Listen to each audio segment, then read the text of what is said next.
Ecco le nostre foglioline trasparenti, vi lascio qua sopra il link per vedere il video per capire come farle. Ricopriamo un lato con colla vinilica con un pochino di acqua per stenderla meglio, spostiamo poi nella parte asciutta della nostra carta da forno la fogliolina. Io qua faccio un primo, metto dei brillantini sul bordo per vedere se mi piacciono, sposto ancora in una parte asciutta della carta da forno e intanto che si asciuga incomincio a unire la monachella con 2 anellini, vado a fare il foro in un punto sicuro della foglia, quindi l'incrocio chiuso di 2 nervature lì, così un piccolo forellino. Fatto il vostro foro, uniamo alla monachella 2 anellini affinché chi vi vedrà di fronte possa vedere la foglia intera. Se volete che la foglia invece si veda solo a chi vi vedrà di profilo, metterete un solo anellino. Ok, adesso che la foglia è praticamente asciutta, la andiamo a ripassare sui bordi con della colla, perché voglio mettere un po' più di brillantino, ho deciso che mi piaceva.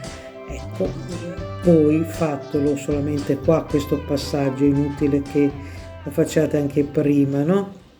Quest'altra fogliolina la copro sempre solo da un lato con dello smalto glitterato. Passata tutta questa fogliolina, la sposto sul lato pulito della carta da forno perché si sporca tanto, per farla asciugare, ed è finita così questa.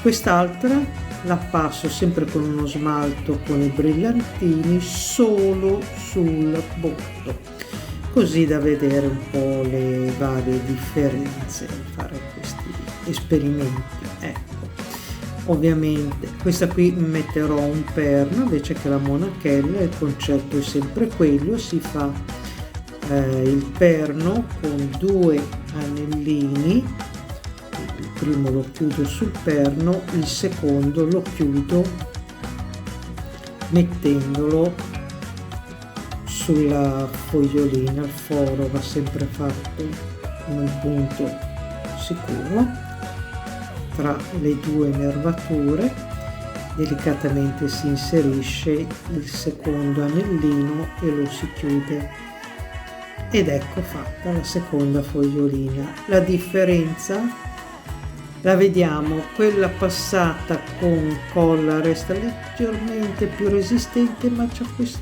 leggero velo di opacità che l'altra non ha. In realtà sono tutte e due abbastanza delicate, quindi non vanno messe se mettete le sciarpe, insomma dovete cercare di indossarle con un minimo di cura.